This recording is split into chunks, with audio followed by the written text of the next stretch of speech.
क्या किसान साथियों आप डेयरी फार्मिंग करना चाहते हैं, डेयरी फार्मिंग को एक नई ऊंचाइयों तक पहुंचाना चाहते हैं, लेकिन आपको एक ऐसे कॉन्सेप्ट की तलाश है जहां पे आपको पूरी जानकारी मिल पाए? जी हाँ किसान साथियों, बिल्कुल मिलेगी, आपने सही वीडियो प्ले किया है। तो किसान साथियों पहले मैं इस फार्म के बारे में बता देता हूँ। इस फार्म में लगभग 200 गाय हैं और लगभग 200 गायों से 1000 लीटर का उत्पादन होता है। तो यहाँ के फार्मर से मिलते हैं और उनसे बातचीत करते हैं कि कैसे आप छोटा सेटअप बना के, यानी मात्र 10 गायों का पालन करके कैसे उनका मैनेजमेंट करेंगे। और हाँ, सबसे जो खास बात ये होने वाली है कि दूध तो छोड़िए, दूध तो बाई प्रोडक्ट है, मात्र आप गोबर के खर्चे से उन गायों का आप पूरा मैनेजमेंट कर सकते हैं। आइए मिलते हैं यहाँ के फार्मर से और उन्हीं से पूरा डिस्कशन करते हैं। तो किसान साथियों एक बार फिर से मैं आपसे रिक्वेस्ट करना चाहता हूँ कि वीडियो आप पूरी अंतिम समय तक देखिएगा, ताकि आपके जो मन के अंदर सारे डाउट्स हैं वो आज इस वीडियो में क्लियर हो सके। सर आपका स्वागत है हमारे YouTube channel farming education hub में। सर नमस्कार। जी नमस्ते। नमस्ते सर। तो सर दर्शक देख रहे हैं, उनको अपना परिचय बताइए। मेरा नाम चंद्र प्रकाश सिंह है और मैं एक पशुपालक हूँ और मैं पिछले 10 साल से इस पशुपालन के क्षेत्र में काम कर रहा हूँ। अच्छा, 10 साल से आप पशुपालन कर रहे हैं। जी जी। तो थोड़ा सा पहले थोड़ा फार्म के अपडेट दे देते हैं, फिर आपको हम पशुपालन करना कैसे करना है वो बताते हैं। सर अभी समय अपने फार्म में क्या कुछ अपग्रेड किया आपने? देखिए हमारे फार्म में लगभग जो छोटे बड़े सभी पशु हैं वो 200 के करीब पशु हैं और जिसमें से लगभग 70 गाय जो हैं वो दूध देती हैं। 70 गाय मिल्किंग एनिमल है? हाँ, 70 गाय मिल्किंग एनिमल हैं और जिनसे लगभग प्रतिदिन इस समय 1000 लीटर दूध का उत्पादन हो रहा है पर डे का। जी जी। अच्छा, तो आपका फार्म तो बढ़िया है, सेट है, आपने बहुत हार्डवर्क किया, अब आज की डेट में सब कुछ सफल इसको हम कह सकते हैं। जी, एक्चुअली देखिए क्या होता है कि पशुपालन क्षेत्र में 2-3 चीज़ें हैं जिनको ध्यान देने लायक होती हैं। उसमें से जो सबसे ज़रूरी है कि आप ब्रीडिंग पे फोकस करिए, फीडिंग पे फोकस करिए और मैनेजमेंट पे फोकस करिए। तो उसमें अगर आप तीनों चीज़ें कर पाते हैं तो आप एक सफल पशुपालक बन सकते हैं और आपके पास अच्छी ब्रीड की गाय रहेगी, दूध उत्पादन अच्छा होगा और तो आप लाभ में रहेंगे। अच्छा, तो आप जैसे कि आप सारे वीडियो जितने बनाते हैं उसमें आप ध्यान देते होंगे कि आप जहाँ भी जाते हैं तो लोगों का फोकस रहता है कि हमको ब्रीड इम्प्रूव करके मिल्क प्रोडक्शन बढ़ाना है, हमारे पास 50 लीटर की गाय पर डे मिल्क देने वाली रहे, या फिर हम 50 से 60 लीटर के एनिमल पे काम करें और उसमें फीडिंग मैनेजमेंट पे काम करना है कि साइलेज खिलाना है, मतलब कंसनट्रेट जो फीड है वो हमको और कैसे बेटर क्वालिटी का खिलाएं गायों को ताकि हमारा प्रोडक्शन और बढ़ सके।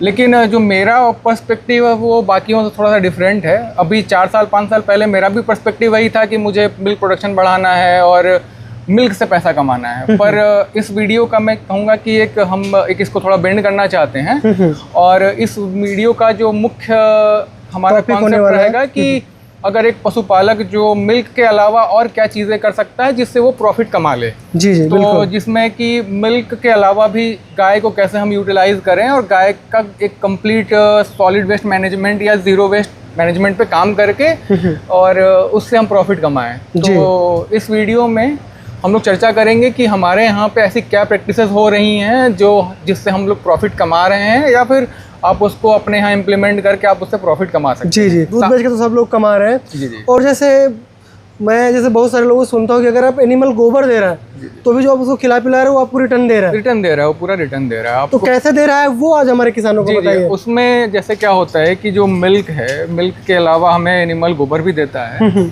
और साथ साथ में हमें जो गाय है वो हर साल एक बच्चा भी देती है। तो बच्चे का ब्रीडिंग करके भी हम प्रॉफिट कमा सकते हैं और भी चीज़ें हैं जिससे हम अपने यहाँ फार्म पे उसको इम्प्लीमेंट करके, जैसे कि बहुत सारे फार्मर्स हैं जो आजकल एक काऊ डंग का बनता है पेंट, उसका भी इस्तेमाल कर रहे हैं, उससे भी प्रॉफिट कमा रहे हैं। तो कहीं ना कहीं सस्टेनेबिलिटी की तरफ जा रहे हैं और लोगों में एक्सेप्टेबिलिटी उसकी आ रही है, लोग एक्सेप्ट कर रहे हैं, मिल्क का प्रोसेसिंग करके मिल्क के प्रोडक्ट्स बना के बेच रहे हैं। जैसे आप बता रहे हैं काऊ डंग से किसान सर्वाइव कर सकता है। जी जी। तो काऊ डंग से कैसे क्या वो सर्वाइव कर सकता है? क्या प्रोडक्ट पे काम कर सकता है या गोबर गैस प्लांट बना सकता है? मतलब किस टाइप से आप कहना चाह रहे हैं? इसके लिए मैं आपको अपने थोड़े पीछे ले चलना चाहेंगे।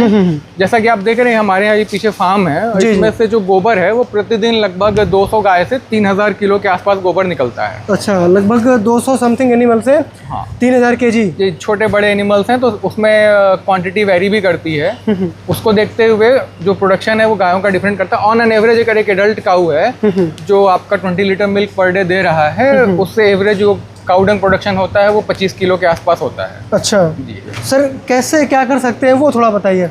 देखिए जैसे क्या हो रहा है कि आप जैसे कि नॉर्मल एक एज अ फार्मर अगर आप प्रैक्टिस कर रहे हैं तो आपने ब्रीड इम्प्रूव कर लिया होगा, मैं मानता हूं कि आपने फीड भी इम्प्रूव कर लिया होगा, और जो फार्मर हमारे भाई हैं उन्होंने मैनेजमेंट की भी उनको बेसिक्स मालूम चल गई होंगी कि मैनेजमेंट कैसे करते हैं, तो वो फीड, ब्रीड और मैनेजमेंट वो तीनों अच्छा कर रहे हैं, ये मैं मानता हूँ। एक जो पशुपालक है जो पिछले 5 साल 6 साल से फार्मिंग कर रहा है, पर वो अभी भी लैग कर रहा है कि जो गाय का जो गोबर है उसको यूटिलाइज नहीं कर रहा है। तो उसके यूटिलाइजेशन के बारे में अगर बात करेंगे हम इस वीडियो में, तो सबसे पहले क्या होता है कि जो एक गाय है वो हमें पर डे 25 केजी गोबर देती है। 25 केजी पर एनिमल? हाँ, तो हम सारा कैलकुलेशन है वो एक 10 जो एक छोटा फार्मर है 10 गाय वाला, उसके हिसाब से वो कैलकुलेशन बताएंगे हम आपको। कुछ जैसे पॉइंट्स हैं, जैसे कि अगर 10 गाय से आपको पर डे लगभग 250 केजी गोबर मिल रहा है 10 गायों से। हाँ, और उससे जो हमारा अनुमानित पर डे जो गैस प्रोडक्शन होगा, अगर हम उस गोबर का इस्तेमाल कर रहे हैं अपने बायोगैस में, अगर एक बायोगैस आप अपने फार्म पे ही बना रहे हैं, एक छोटा सा ही बायोगैस बना रहे हैं आप, तो उससे लगभग आपका 6 से 8 cubic metre biogas per day production होगा। 6 से 8 क्यूबिक मीटर, 2.5, ठीक है। उससे क्या होगा कि आपका अगर हम 365 दिन की बात करें तो लगभग आपका 2700 क्यूबिक मीटर पर ईयर आप गैस प्रोडक्शन कर रहे हैं। अच्छा। और 27 क्यूबिक मीटर को हम और सिंप्लीफाई करते हैं कि अगर 2700 क्यूबिक मीटर जो गैस अगर 10 गाय से प्रोड्यूस हो रहा है, तो उसको हम अगर सिलेंडर में एलपीजी से कंपेयर करेंगे तो कितने एलपीजी सिलेंडर हमारा प्रोड्यूस होगा। तो अप्रॉक्सीमेटली जो 2700 क्यूबिक मीटर आपका जो बायोगैस है उसको एलपीजी में कन्वर्ट करेंगे तो लगभग 200 सिलेंडर जो है आपका पर ईयर 10 गाय से प्रोड्यूस होगा। अच्छा, 10 गायों से 200 सिलेंडर आपका जितना गैस प्रोड्यूस होगा, ठीक है। अच्छा। उसके बाद आपका जो 25 गाय से जो पर डे हम 250 केजी जो गोबर निकल रहा है, वो जो बायोगैस निकलने के बाद आपको तो गैस दे रहा है, आपको 200 एलपीजी जितना, वो 200 सिलेंडर जितना एलपीजी सिलेंडर जितना आपको वो गैस दे रहा है। उसके साथ साथ उससे पर डे जो आपका 250 केजी गोबर है वो स्लरी के फॉर्म में बाहर निकल रहा है, जो एक फर्मेंटेड ऑर्गेनिक मैन्योर है, जो खाद है, जैविक खाद है, वो आपको 500 लीटर पर डे दे रहा है। उस 500 लीटर को अगर हम और सिंप्लीफाई करें अपने फार्मर्स के लिए, तो 1 लीटर जो स्लरी होता है उससे लगभग 8 से 10 स्क्वायर फीट एरिया को हम fertiliser as a fertiliser use कर सकते हैं। हाँ। जो कंप्लीट ऑर्गेनिक फर्टिलाइजर जो हमारा ये निकल रहा है वो हमारा जो मतलब यूरिया डाई उसको रिप्लेस कर सकता है, उसका खर्चा हमारा बचाएगा। तो अनुमानित जो आपका पर ईयर का अगर कैलकुलेशन करेंगे हम, तो जो 250 लीटर है वो पूरे ओवर द ईयर 365 दिन में जो आपका कैलकुलेट करेंगे तो लगभग आपका 22 एकड़ 22 एकड़ लैंड को जितना खाद का पूरा इस्तेमाल कर सकते हैं, हाँ, जो आपको कंप्लीट आपका वहाँ पे जो भी आप रासायनिक खाद है उसका इस्तेमाल नहीं करना पड़ेगा, ऑर्गेनिक की तरफ बढ़ सकते हैं। जी 10 गायों से। और 22 एकड़ लैंड में अगर इंडियन कैलकुलेशन करें तो ऑन एन एवरेज पर एकड़ लैंड का जो कॉस्टिंग आता है वो आता है 10,000 रुपये पर एकड़, हमारा जो रासायनिक खाद का खर्चा आता है पर एकड़ का। अच्छा। तो अगर हम कैलकुलेट करेंगे तो आप देखेंगे कि लगभग 1,70,80 हज़ार रुपये से लेकर 2 लाख रुपए तक का आप अपना रासायनिक खाद का खर्चा बचा सकते हैं पर ईयर 10 गाय से। जी। और 10 गाय से हमने 2 लाख रुपए का रासायनिक खाद का खर्चा बचाया और 200 सिलेंडर जितना गैस हमने उत्पादित किया, तो उस जो गैस को उत्पादित किया तो उससे हमारा 200 सिलेंडर अप्रोक्सीमेटली आपका 2 लाख रुपए का सिलेंडर हमने 2 लाख रुपए का पर ईयर गैस का खर्चा बचाया। जी। तो 4 लाख रुपए जो है हमने मिल्क के अलावा ये प्रॉफिट जनरेट किया। जी। ये तो हमें प्रत्यक्ष रूप से दिख रहा है कि हम क्या प्रॉफिट इससे जनरेट कर रहे हैं, ये 4 लाख रुपए का। इसके साथ साथ हम क्या कर रहे हैं कि हम अपने हेल्थ को भी इम्प्रूव कर रहे हैं। आप जो रासायनिक खाद डाल रहे थे उसके जगह आप जैविक खाद डाल रहे हैं, तो उससे जो आपका उत्पादन होगा उसमें जो बीज हो गए या जो भी गेहूं चावल जो पैदा होगा वो आपको हेल्थ को भी इम्प्रूव करेगा। जी, तो आपके स्वास्थ्य भी सही रहेंगे। साथ साथ जो गोबर से जो गैस रिलीज होती है वो मीथेन होती है, वो 25 गुना ज़्यादा गर्मी को अवशोषित करती है। तो वो ग्रीन हाउस गैस है, वो हमारे इन्वायरमेंट के लिए भी हार्मफुल गैस है जो मीथेन निकलती है। तो हम एक तरह से प्रदूषण भी कम कर रहे हैं और इन्वायरमेंट को भी मदद पहुंचा रहे हैं, ताकि हमारे जो आसपास की देख रहे होंगे कि गर्मियों में पहले से ज़्यादा गर्मी पड़ने लगी है, तो ये सब चीज़ों को भी कहीं ना कहीं कंट्रोल कर सकते हैं, कंट्रोल करेंगे। वो हमारा एक छोटा सा योगदान रहेगा, भले ही वो काफ़ी छोटा रहे, लेकिन एक योगदान उसमें रहेगा। मतलब कहने का मतलब ये है, आपने एक ऐसा फार्मूला सर बताया है ना जिससे तो 10 गायों को खिलाने पिलाने का खर्च हम गोबर से ही निकाल सकते हैं। है। सकते हैं। क्योंकि आप क्या मानते हैं गाय पे अगर जैसे अगर नॉर्मल लेके चले 20 से 25 लीटर वाली गाय, दूध वाली गाय का क्या खाती होगी वो? 20 से 25 लीटर गाय का जो प्रतिदिन अगर उसको बाइफरकेट करें तो अगर जो भूसा खाती है, जो बेसिक नीड है उसका, वो लगभग आपका 5 से 6 केजी भूसा खाएगी, 5 से 6 केजी ड्राई फोरेज। उसके साथ कंसनट्रेट जो है 20 लीटर वाली गाय जो है, अगर आपका अच्छा क्वालिटी का अगर कंसनट्रेट दे रहे हैं तो 7 किलो सुबह शाम मिला के वो कंसनट्रेट खाएगी जी।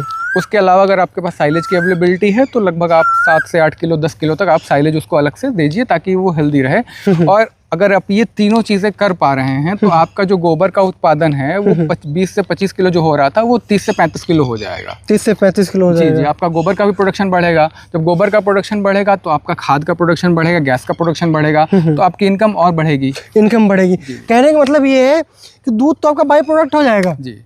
आप जैसे किसान रोते रहते हैं कि हम जो खिलाते हैं वो दूध बेच देते हैं और ख़त्म हो जाता है सारा, हमारी कमाई नहीं है। तो अगर आप ये फार्मूला अपनाते हैं तो आप जो भी उनको खिलाते पिलाते हैं वो गोबर से ही निकाल सकते हैं। जैसा हम हमारे यहाँ देख पा रहे हैं कि पीछे हमारा ये बायोगैस है और इस बायोगैस में जो गोबर है वो हम अपने गौशाला में जितना 200 गायों से जो गोबर निकलता है, लगभग अनुमानित 3000 किलो गोबर पर डे निकलता है, वो अपने हम गोबर गैस में इस्तेमाल कर रहे हैं जी। इससे जो प्रतिदिन गैस प्रोडक्शन होता है वो 100 क्यूबिक मीटर के आसपास गैस प्रोडक्शन होता है, जिससे गाँव में 125 घरों को हम लोगों ने पाइपलाइन के माध्यम से कनेक्शन दे रखा है और गैस सप्लाई होती है। ठीक है। और ये पिछले 4 साल से हम लोग कंटिन्यूअस कर रहे हैं सप्लाई। और हमारा एक तरह से देखें तो जो गोबर है वो वेस्ट नहीं जा रहा है। गांव में हम सप्लाई कर रहे हैं, उनसे एक मीटर लगा हुआ है, उनसे महीने का कलेक्शन होता है। साथ साथ में जो उसमें से जो खाद निकलता है वो आप देख रहे हैं कि पीछे हम लोग इकट्ठा करके जैविक खाद के रूप में भी इसको हम सेल आउट करते हैं। जी। हम लोग चाहें तो इसको और फर्दर प्रोसेसिंग करके आप इसको वर्मी कंपोस्ट में कन्वर्ट कर सकते हैं। अगर एक नॉर्मल गोबर को आप वर्मी कंपोस्ट बनाते हो तो लगभग वो 45 से 60 दिन का समय लेता है, लेकिन अगर बायोगैस के स्लरी से आप अगर वर्मी कंपोस्ट बनाते हैं तो वो लगभग 25 से 30 दिन के अंदर ही वो वर्मी कंपोस्ट में कन्वर्ट हो जाता है। अच्छा। क्योंकि इसमें मीथेन नहीं होता है और इसको खाने के लिए जो हमारे केचुए हैं उनको काफ़ी इजी पड़ता है और वो जल्दी जल्दी इसको फास्ट खाते हैं। और इसके पहले से वो जी फर्मेंटेड रहता है और ये काफ़ी रिच भी न्यूट्रिएंट रहते हैं इसके। फिर तो कहने का मतलब ये तो हो गई गोबर से, क्योंकि आप गोबर से इतना प्रॉफिट कमा सकते हैं। मुझे लगता है 3 से 4 लाख रुपए पर ईयर 10 गायों से कमा सकते हैं। अगर हम मिल्क की बात करें तो मिल्क से क्या लगता है क्या एवरेज आता है? 10 से गाय से अगर हम मानते हैं कि 10 गाय से अगर आपके पास अच्छी ब्रीड की एनिमल है तो आप ओवर द ईयर 15 लीटर का आप एवरेज आराम से निकाल सकते हैं। 15 लीटर का एवरेज निकाल रहे हैं और 40 रुपये लीटर दूध बेच रहे हैं तो आप मान के चलिए कि पूरे साल में लगभग 21 से 22 लाख रुपए का दूध आप बेच सकते हैं। 21 से 22 लाख रुपए का। तो कहने का मतलब ये है चाहे आप गोबर से खर्च कर लो या मिल्क का खर्च कर लो, एक आपको एक वैल्यू एडिशन अर्निंग होगी आपकी। आप जरूरी नहीं है कि आप 100 गाय ही रखिए, आप 10 गाय रखिए, लेकिन 10 आपकी ऐसी गाय होनी चाहिए जो अपने आप में बेस्ट क्वालिटी की हो, अच्छी ब्रीड की हो, अच्छा मिल्क प्रोडक्शन हो, उनका हेल्थ अच्छा होना चाहिए। हेल्थ में बहुत सारी चीज़ें आ गई। अगर वो आप मेंटेन करते हो तो आप अच्छे फार्मर बन सकते हो और आप रोजगार का साधन खुद से ढूंढ सकते हैं और आप अच्छा कर सकते हैं। अच्छा कर सकते हैं। अपॉर्चुनिटी है। आप स्टार्टिंग में 15 लीटर का एवरेज ले रहे हैं, फिर जैसे जैसे आप इंप्रूव करते जाएंगे हो सकता है कि आपका एवरेज पर डे का 10 गाय से 35-40 का आ जाए। तो आप टाइम टू टाइम इम्प्रूवमेंट करेंगे और जैसे ब्रीडिंग करेंगे, फीडिंग मैनेजमेंट और अच्छा करेंगे और प्लस स्ट्रेस मैनेजमेंट अच्छा करेंगे तो आपका प्रोडक्शन है, आपका इनकम मतलब ग्रेजुअली बढ़ता जाएगा। सर आपने बहुत अच्छी जानकारी दी, मुझे बहुत अच्छा लगा। आप किसान ये सोच रहे हैं कि अगर हम 10 गायों का सेटअप लगाने जा रहे हैं तो लगभग स्टार्टिंग में उनको जो गाय परचेजिंग करनी है लगभग कितने लीटर वाली गाय खरीदनी चाहिए और क्या कॉस्ट की खरीदनी चाहिए, सेटअप में क्या पैसा लगाना चाहिए, और जो आपने पूरा मॉडल बताया, आपने मॉडल तो बता दिया कि इतना गोबर होगा इतना कमाएंगे, थोड़ा सा उनको ये भी बताइए ये सेटअप लगाने के लिए कितने पैसे की रिक्वायरमेंट होगी? अगर आप 10 एनिमल से स्टार्ट करना चाह रहे हैं तो हम चाहेंगे कि जो आप गाय लेके आएँ तो पहले बहुत ज़्यादा ब्रीड पे फोकस ना करके आप ऐसी गाय लेके आएँ जो आराम से 20 से 25 लीटर तक की मिल्क दे हमें पर डे। अच्छा। और उसके बाद वो सेटअप में आपका जो गाय 20 से 25 लीटर वाली है अप्रोक्सीमेटली लाख से 1.25 लाख रुपए तक की आपको मिल जाएगी। 1.25 लाख रुपए। जी। अच्छा। और उसके साथ साथ क्या होगा कि अगर 1 क्यूबिक मीटर का अगर बायोगैस होता है तो वो लगभग उसमें 25 केजी गोबर डाला जा सकता है। 25 केजी? हाँ, 1 क्यूबिक मीटर में। तो हम जो बायोगैस बनाएंगे हम 15 से 20 क्यूबिक मीटर का छोटा सा बायोगैस बनाएंगे अपने यहाँ पे। अच्छा। और आप किसी कंपनी से ना जाके आप स्वयं बायोगैस का निर्माण कर सकते हैं। हाँ, उसके बारे में हम आपको वीडियो के लास्ट में बताएंगे। हाँ, तो उसमें आप एक लगभग अनुमानित 50 से 60 हज़ार रुपये में आपका 15 से 20 क्यूबिक मीटर का बायोगैस रेडी हो जाएगा। और उसमें छोटे से जैसे कि फ़िल्टर कैसे बनाना है वो आपको यूट्यूब पे के माध्यम से, अलग अलग माध्यम से फ़िल्टर उसका बनाना है। उसमें पंप मिलता है ताकि प्रेशर मेंटेन रहे, और साथ में आपका चूल्हा भी बायोगैस का थोड़ा सा अलग होता है तो वो मिल जाता है अलग से। हाँ, वो सब मिल जाता है। तो जैसे लोगों के मन में आ रहा होगा जैसे 200 सिलेंडर का हम प्रोडक्शन तो ले लेंगे, जी जी। लेकिन उसका यूज कहाँ करेंगे? आप जैसे 10 गाय अगर आपके पास है तो हम अभी तक हम मिल्क 40 रुपये लीटर बेच रहे हैं, तो क्यों ना इस मिल्क को हम प्रोसेस कर दें, हम इसका पनीर बनाएं, हाँ, हम इस मिल्क को हम खोआ बनाएं, इस मिल्क को और अदर वैल्यू एडिशन करके हम इस प्रोडक्ट को और अच्छे रेट में बेचे, मिल्क प्रोडक्ट बना उसके लिए एनर्जी चाहिए, हमें गैस सिलेंडर चाहिए जो ईंधन का सोर्स है। तो हमने सर्कुलेट मतलब आप कंप्लीट सर्कुलेशन मॉडल पे काम करिए। बिल्कुल। तो उसमें जो गैस आप सिलेंडर बाहर से खरीदने जा रहे थे या फिर जो आप बॉयलर आपको यूज करना है, वो बॉयलर हमारा जो बायोगैस गोबर गैस प्रोड्यूस हो रही है उसको यूज करेंगे हम। हाँ। तो आप जब इस मॉडल पे काम करते हैं तो आपका जो है कहीं ना कहीं कॉस्ट आपका कम होता है। बिल्कुल। और उससे आपकी प्रॉफिटेबिलिटी बढ़ती है। वही आपको जो 40 जो दूध की कॉस्ट बता रहे हैं, मुझे लगता है 100 प्लस चली जाएगी। 100 प्लस नहीं जाएगी, फिर भी आपका 55-60 रुपये तो आराम से चला जाएगा। जैसे उससे प्रोडक्ट बनाएगा, मिठाई भी बना सकता है, खोया बना सकता है, पनीर बना सकता है, घी बना सकता है, तो मुझे लगता है तो बहुत महंगा होना चाहिए। जी जी।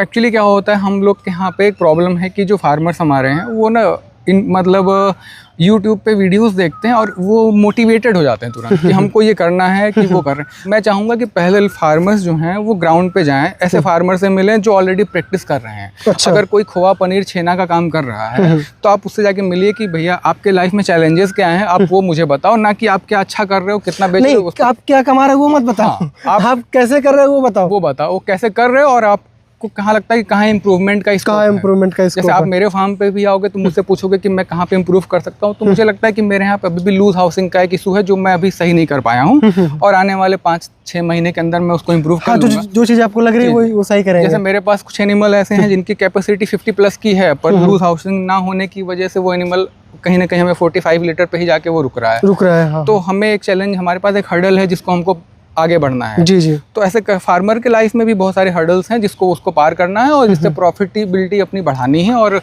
इनकम पे फोकस करना है। जी जी। अब थोड़ा मैं सर लास्ट में आपसे डिस्कशन करना चाहूँगा, जैसे 10 गाय से कोई भी हमारा बेरोजगार किसान या कोई व्यवसायी स्टार्टअप करना चाहता है, तो आपने बताया लगभग कि लाख, 1.25 लाख, 1.5 लाख की गाय मिल जाएगी।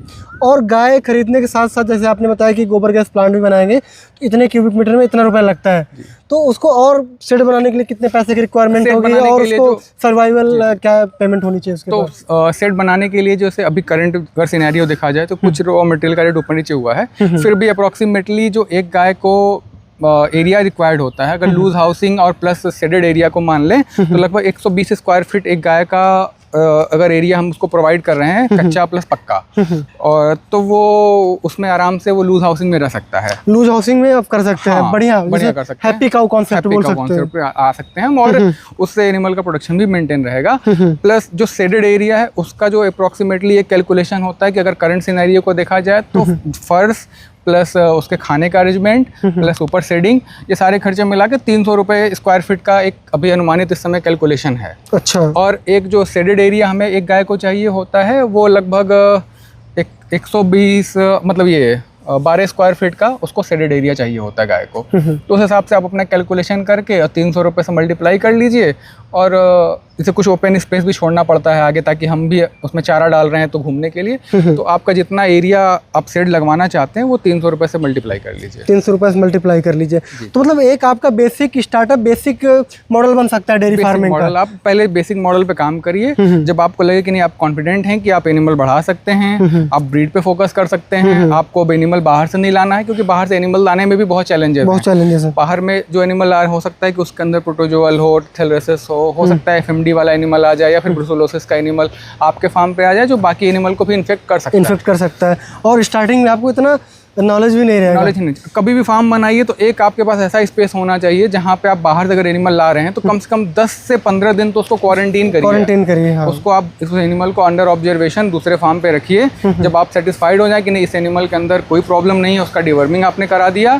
और आपने उसके ब्लड टेस्ट करवा लिया, तब उस एनिमल को अपने फार्म पे अंदर अपने बाकी एनिमल्स के फार्म पे लेके आइए। हाँ, मतलब ऐसे अदरवाइज मत करिए। हाँ। तो किसान साथी, जो आपके मन के अंदर डाउट्स होंगे वो क्लियर हो गए होंगे। कुछ भी आपको अगर लगता है कि अभी बहुत सारे, क्योंकि डेयरी फार्मिंग ऐसा काम है हर एक दिन नया संघर्ष सीखने रहता को है मिलता है। और सीखने को मिलता सीखने है। को मिलता है। और मतलब मैं ये भी देखता रहता हूँ, जैसे बहुत सारे पूरे भारत देश में घूमते रहते हैं, तो 50 साल से भी कर रहा है, वो भी कह रहा है कि मैं कुछ ना कुछ सीख रहा हूँ अभी, मतलब डे बाई डे सीखते ही रहते जैसे हैं। आप आए तो आपसे मैंने बोला ना कि हमारे यहाँ पे जो फार्मर आता है, जो 55-60 साल का 60 साल का फार्मर है, वो भी कुछ ऐसी चीज़ें सिखा के जाता है जो मुझे नहीं पता रहती हैं। हाँ हाँ क्योंकि उसके पास 60 साल का एक्सपीरियंस है। हाँ बिल्कुल। तो कहीं ना कहीं जो भी फार्मर है, एक्सपीरियंस जो है उसको हम रिप्लेस नहीं कर सकते हैं। एक्सपीरियंस के साथ अगर टेक्नोलॉजी को ऐड करते हैं तो हम ज़्यादा बेटर कर सकते हैं। बिल्कुल, जैसे हमारे एक मलकीत सर हैं पंजाब के, वो कहते हैं अगर आप गौशाला है, जो भी पूरे भारत देश की गौशाला है, जो रो रहे हैं, फंडे के लिए गुहार लगा रहे हैं, अगर वो अच्छे से उसको सेटअप कर लें, गोबर गैस प्लांट लगा लें, और भी बहुत सारी चीज़ें उन्होंने पता, अगर ये सब कर लेते हैं तो उनको 1 रुपए की रिक्वायरमेंट नहीं होगी, गवर्नमेंट की फंड की रिक्वायरमेंट है, न किसी को दया और वो करने की ज़रूरत है। नहीं, वो सही ये बोलते हैं, बिल्कुल सही बात बोलते हैं। हम भी इसी बात पे फोकस करते हैं कि आप सब्सिडी के पीछे मत भागो। हाँ हाँ आप पहले खुद अपने इच्छा शक्ति से आप काम करना चालू करो और आप खुद अपनी मेहनत से आगे बढ़ो। बिल्कुल। जब आगे बढ़ते हैं तो आपको एक कह सकते हैं ना कि नेचर भी आपको सपोर्ट करता नेचर है, भी सपोर्ट करता कि है। आप आगे बढ़िए। जी जी बिल्कुल। तो किसान साथियों, अगर आप भी डेयरी फार्मिंग शुरू करना चाहते हैं, अगर आपके मन के अंदर बहुत सारे डाउट्स हैं, तो फार्मेक्स एकेडमी ऐप आपके लिए बहुत ही इंपॉर्टेंट हो सकता है। उसमें ये मलकीत सर ने सब कुछ बताया हुआ है कि कैसे हमें डेयरी फार्मिंग शुरू करना है, सेट कैसे बनाना है, एनिमल्स कैसे परचेजिंग करनी है, और कौन से एनिमल्स कितना खाएगा, कितना प्रोडक्शन करेगा, और कैसे हम प्रोडक्ट्स बना सकते हैं। कहने का मतलब ये है, डेयरी फार्मिंग का A to Z जानकारी दिया गया है। तो आज ही जाइए और ये ऐप डाउनलोड कीजिए। किसान साथी, वीडियो देखने के लिए बहुत बहुत धन्यवाद। नुकसान से बचो, फार्मेक्स एकेडमी ऐप डाउनलोड करो और सही ट्रेनिंग लो।